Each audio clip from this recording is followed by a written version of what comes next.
Hello. Hi! Sa pangalan ng Dakilang Panginoong Kristo, isang mapagpalang hapon sa bawat isa. Nandito po tayo sa pagpapatuloy ng gawain kung saan ating kong natalakay ang mga sitas na pinagkaloob para sa araw. Ang una pong aralin ayon sa sulat ng Apostol Pablo sa mga taga-Roma, Kapitulo 8, versikulo 35 hanggang 39. Sabi po dito, sino ang maghihiwalay sa atin sa pag-ibig ni Kristo? Ang kapigatian o ang kahapisan? O ang pag-uusig, o ang kagutom, o ang kaubaran, o ang panganib, o ang tama. Ngayon, sabi ni Apostol Pablo, sinong makapag-ihiwalay? Kung malalim po ang ating pag-ugnayan sa ating dakilang Panginoong Kristo, matibay at matatag, kumbaga sa koneksyon, hindi lang yung sawayan, hindi lang yung basta nakaliti, hindi lang basta nakapurupot, kundi nakalak. Ngayon, kung ang ugnayan ng bawat isa sa atin, sa ating dakilang Panginoon, naka-intact, kahit dumating man ang mga bagay na ito, wala pong makapag-ihiwalay sa atin. Ano-ano po ang mga nagiging dahilan na pagkaminsan dahil sa mga bagay na ito, napuputol ang pakikipag-ugnayan natin sa ating dakilang Panginoon. Sabi ni Apostol Pablo, kapighatian. Minsan, kapag dumaranas tayo ng tagumpayan, lalong-lalo na kapag tayo namatayan, kung hindi matatag ang pagkikipag-ugnayan sa ating Panginoon, marahil panghihinaan na tayo ng loob. Sapagkat minsan, ang pag-aalalahin natin sa ating dakilang Panginoon para tulungan ang ating mahal sa buhay, kung hindi malawak ang ating pangunawa, malamang baka maghiwalay na tayo sa ating dakilang Panginoon. Pero dahil sa tibay at lakas ng ating pakikipag-ugnayan sa ating dakilang Panginoon, kahit dumanas ng tayo ng mga ito, ng kapighatian o ng kahapisan man, hindi po tayo maihihiwalay sa ating dakilang Panginoon. Sapagkat ang koneksyon, hindi siya magkalayo. Kaya nga, ibinibihis natin ang bagong pagkatao, ibinibihis natin sa ating buhay si Kristo mismo.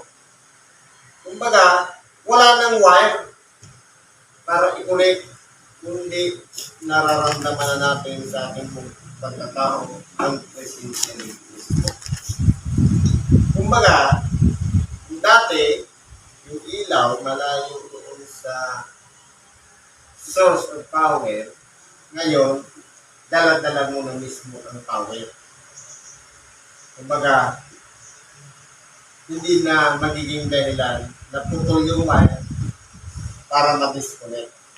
Dahil magtalikit na yung ilaw pati yung battery. Ganun po dapat ang ugnayan natin sa ating dakilang Panginoon.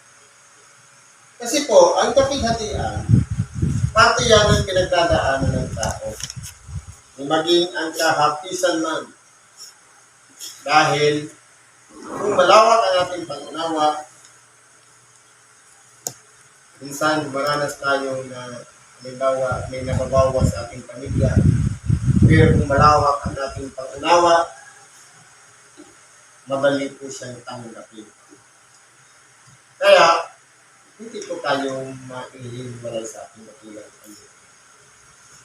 Ang pag-uusig, minsan, yung mga naranas natin, mga mabibigat na pagsubok, na para bang hindi karaniwan, kakaiba sa lahat ng mga pinagdaanan natin. Kung kasama natin si Kristo sa ating buhay, malamang ang pagsubok na iyan ay ating mapagtatagumpayan.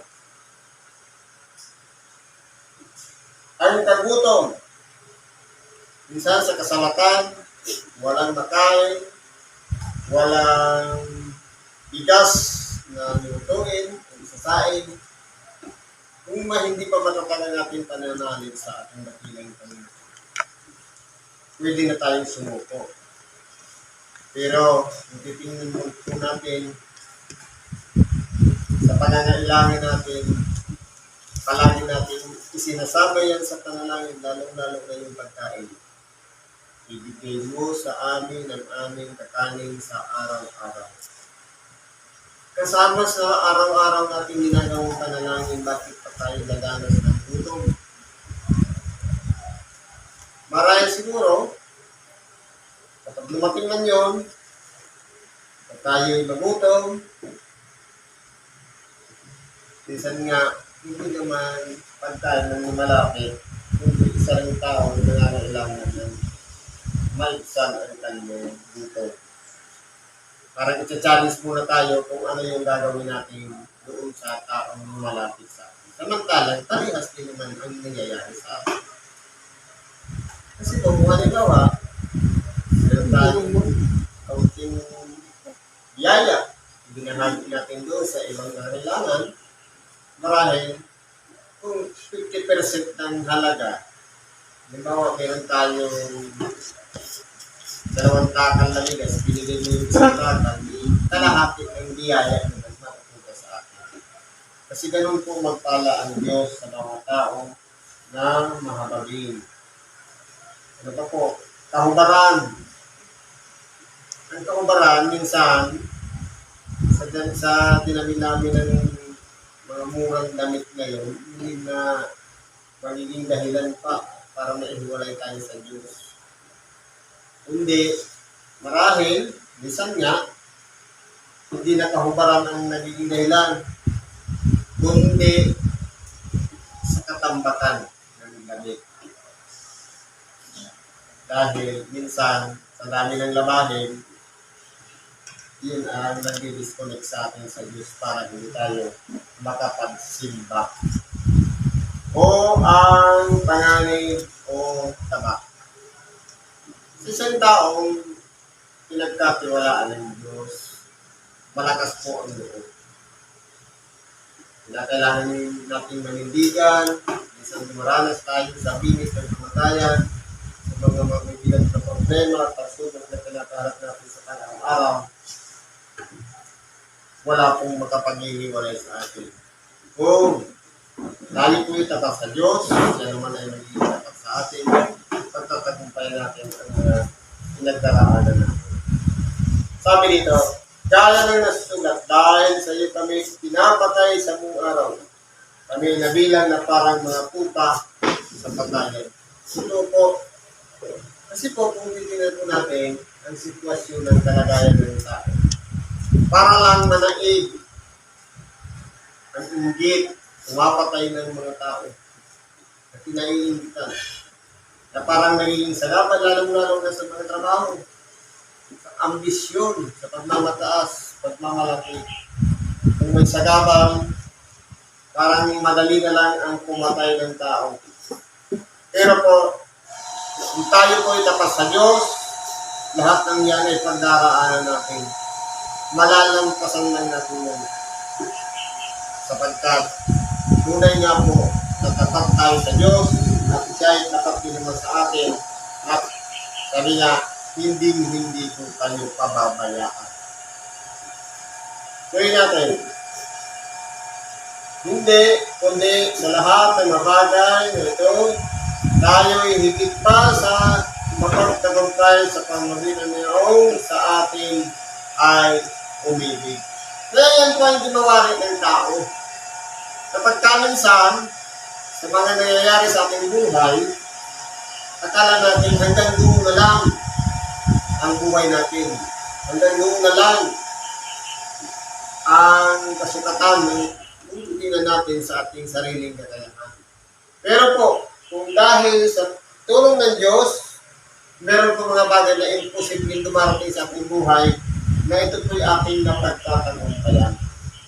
Katulad ng karamdaman, minsan sinusuko natin ang ating sarili na para bang ayaw na natin. Pero ang pagsuko ng karamdaman sa ating dakilang Panginoon, isang napakagandang solusyon. Kasi po, uminom tayo ng uminom ng anumang mga lamang gamot o gamot sa doktor material, pero kung hindi na kalooban ng Diyos, hindi na po malulugtungan ng buhay. Pero sinuko natin ang ating buhay sa Diyos, minsan po, tubig lang, basta mayroong pagpapala ng Diyos, gumagaling po ng tao. Ganyan po makapangyarihan ang Diyos. Kasi po, kung babasahin natin mga kasaysayan ng ating nakilang Panginoon, wala naman siya nirekomendang mga ibang mga gamot. Kundi, isa lang ang hinihingi niya. Pananampalataya. Lahat ng nagtitiwala at naniniwala sa ating nakilang Panginoon, nagtatamo ng kagaling. Yun lang po ang solusyon. I-okay natin ang ating sarili sa pamamagitan ng pananampalataya at kung tayo dumanas na ng nataramdaman, tayo po tayo pinagagaling ng Diyos.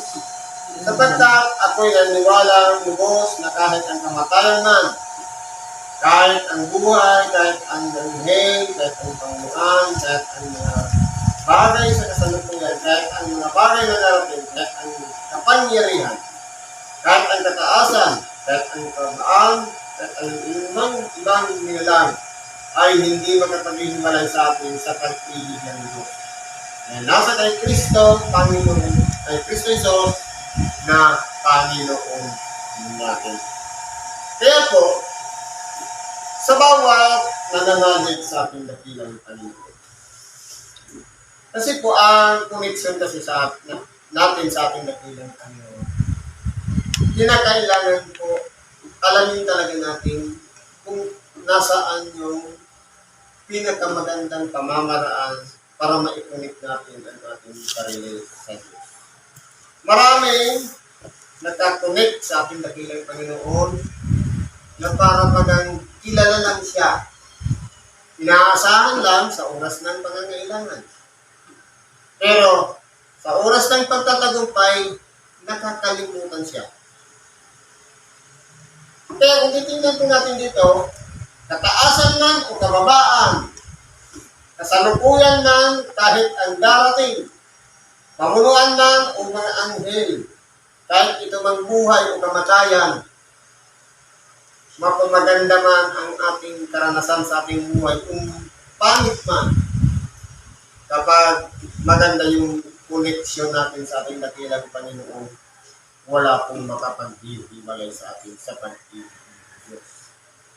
Kasi po, naka-intact siya. Bigyan natin ng sample. Ngayon, talagay natin ang ating dakilang Panginoon, yung connection ng wire ng dalawang magkaibang klase. Isang aluminium at isang tanso. Minsan, kapag nakita natin yan sa entrance ng ating bahay, galing sa supply, aluminium. Yung papasok sa loob, tanso. Akala natin, fixed na siya, matibay na siya. Pero, dahil yan ay nababalot ng electrical tape, nagkakaroon po siya ng corrosion. Dahil may reaksyon ang dalawang wire.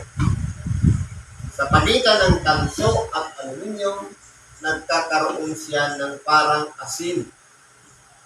na iyon ay naiipon sa katagalan dahil nababalot siya ng electrical tape at nasisingawan siya. Kaya nga po, minsan, nawawala yung ilaw sa isang bahay dahil po hindi po dapat pinagkakatiwalaan lang ang koneksyon. Kundi dapat kaisa. Yung aluminium yung i-connect natin. Minsan nga, dahil sa ulan, dahil sa mga nangyayaring korosyon o reaksyon ng chemical sa chemical, hindi po siya nagiging tinta. Kaya, dito, inihalimbawa din sa ating pagkikipag-ugnayan kay Kristo. Hindi porke na kay Kristo na tayo, pagkakampan tayo. Alalahanin natin kung si Kristo man nabuhay dito sa ibabaw ng sanlibutan, hindi nawala sa kanyang paligid ang mga tumututol sa kanya. Lalong-lalo na yung mga taong may mataas na kalagayan, hindi po siya kinilala. Kaya nangyari, ipinapatay po siya na isinama doon sa mga masasama, sa mga tulisan, nilagay sa gitna nila para lamang ipako sa krus. Ibig sabihin, kung si Kristo nabuhay dito sa ibabaw ng lupa, marami siyang mga against sa Kanya. Palagi natin iisipin din, kung tayo'y na kay Kristo, meron pong sagabal na siyang gumagawa. Kung tayo'y nagsisikap sa paggawa, sumasabay din siya sa paggawa.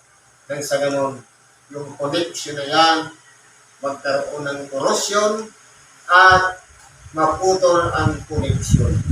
Kaya po, pinakamaganda sa bawat isa sa atin, dapat mayroong paglilinis nang sa ganon, hindi maipon yung mga bagay na nagiging dahilan na kumbaga sa halip na pagkakampante tayo sa ating pagsisimba, nanalangin, o pagkikipag-ugnayan sa ating dakilang Panginoon, kinakailangan ang may